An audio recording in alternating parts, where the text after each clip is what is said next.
think we could have a service where we're all just hanging out and just talking, don't you think? Sometime? Just to catch up?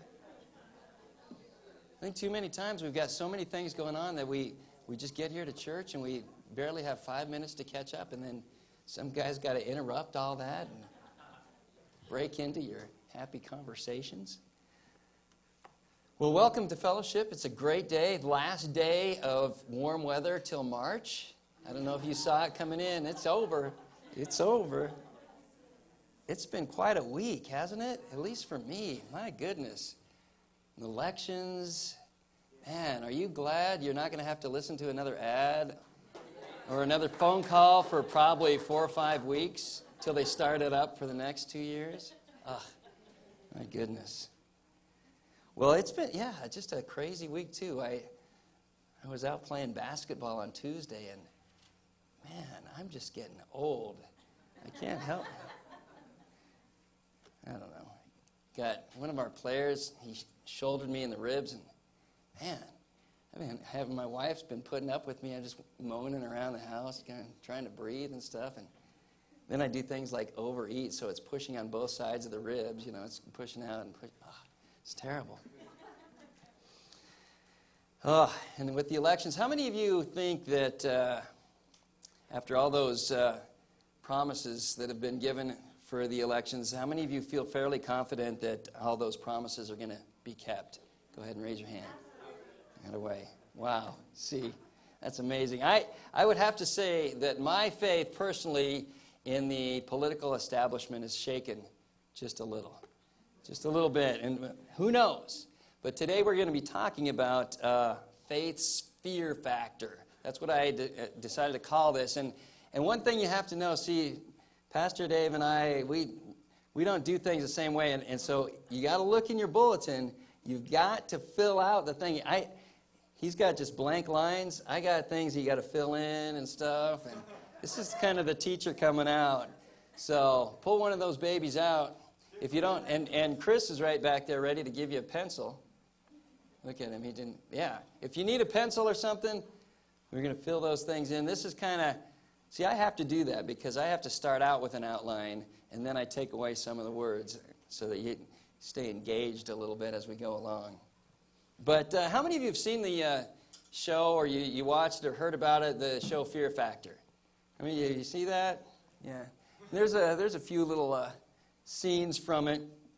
The original premise of the show would be that the host would put these contestants into increasingly more dangerous situations to the point that they would either opt out or they just couldn't continue, and then they'd have to be eliminated.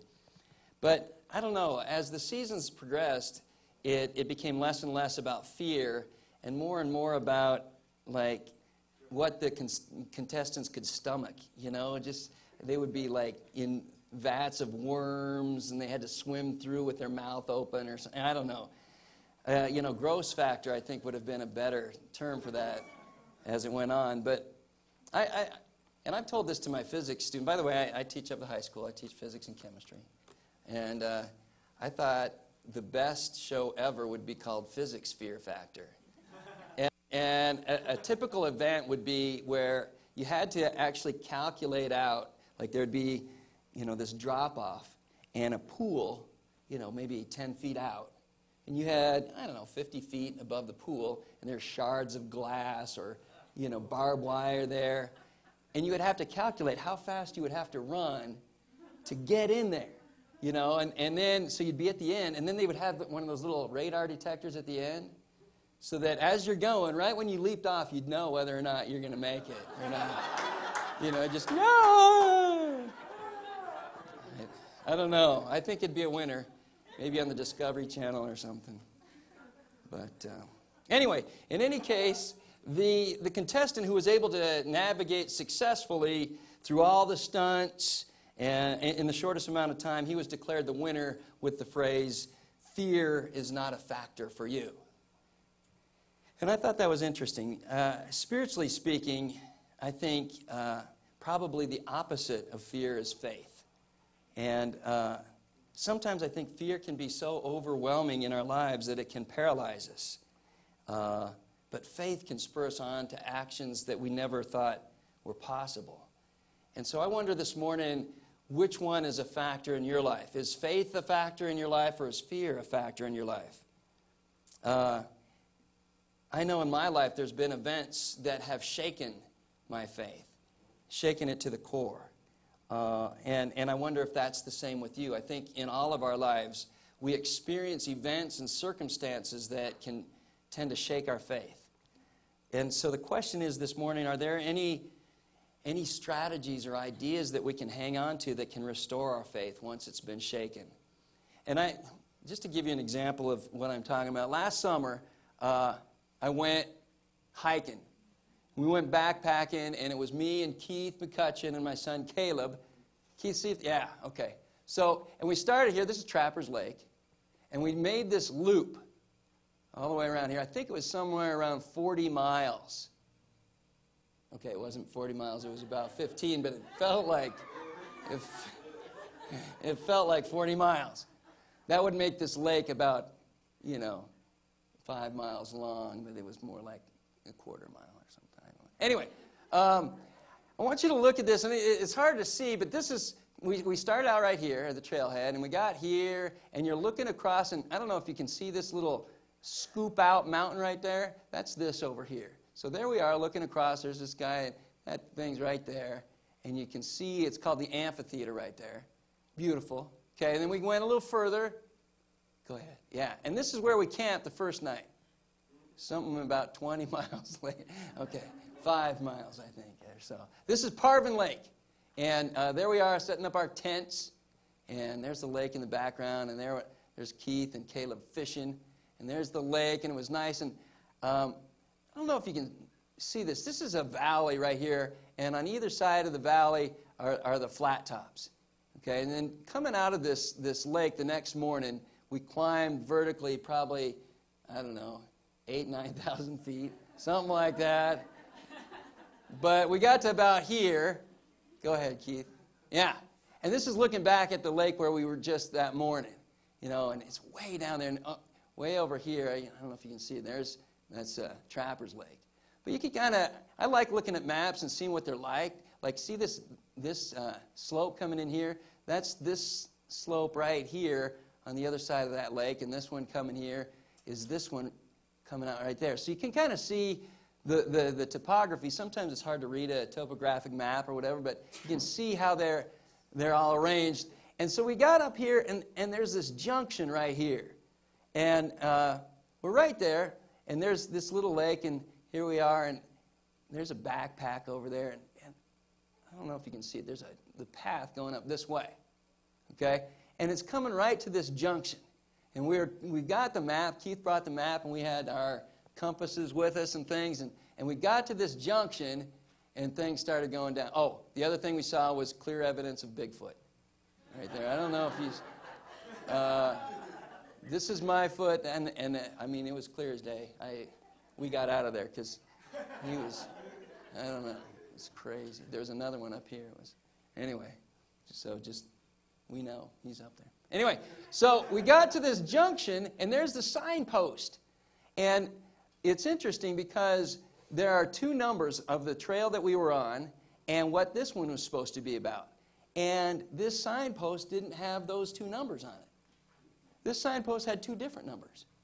And so we're looking at our map, and we're looking at, where we ought to go and things like that. And it's at this moment that our faith in the map starts to dwindle. Because we think we're here. It's where we thought we were. But that's not this number, and it's not the same 2 numbers. And so we had to come to a decision of what we were going to do. And we had to kind of just go out. But I don't know if you've ever experienced something like this, but we weren't really sure about the map anymore. And so we did, and we ended up choosing this right road, and we got to this next one here, right here at this new junction. Interestingly, we put this sign back up on the post. It was down on the ground. So, I don't know if you've seen those cartoons where they're in the races and they take the sign off, or, and they put it down or point it the other way. And once again, we are not sure which way to go.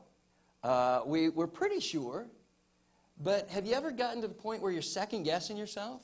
Where you're second-guessing maybe the map, or have you been in a town that you weren't sure about and you're trying to read the road signs and you're not sure where you're going? I don't like being in that place. I don't like being in that place where I'm not sure. But once again, we chose the right place, and we are heading to Heart Lake. And right up here, this is where we are right here for this photograph. We're up above the lake looking down on it. And got a nice picture. And then from this vantage point, we look back, or this is called Wall Lake. And that's why, because there's this wall right there.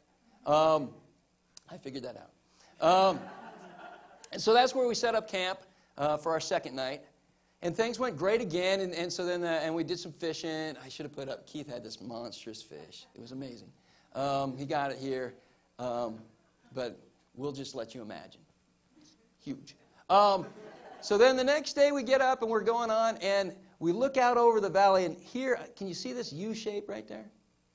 Kind of? Okay, we're at the top of that. There's part of this wall right here is this one right here. It's huge. And there's that amphitheater that we looked at from the place the other way. So we're right here looking down on everything. And it was amazing. And God's creation is just fantastic. So we're looking, and we know we're in the right spot, and so we go on. Now, I cut off part of the path, but once again, we got down to this spot. And you're looking over, there's these tiny little lakes, but there's two paths to follow right here. And we didn't have a whole lot of faith in our map already. And we're not really sure, so we take off one, but every step we go further, we go, man, this doesn't look right.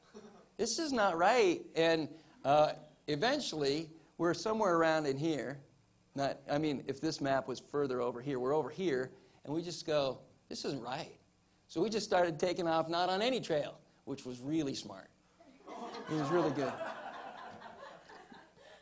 We were on a trail, but it was clearly not the right one, so we're not going to go on any trail. That's the kind of decision-making we were. But we've been walking a long way, and we were tired. We weren't thinking clearly. But in any case, we finally got back to the trail, and we made it. And Susie and Brian were there to save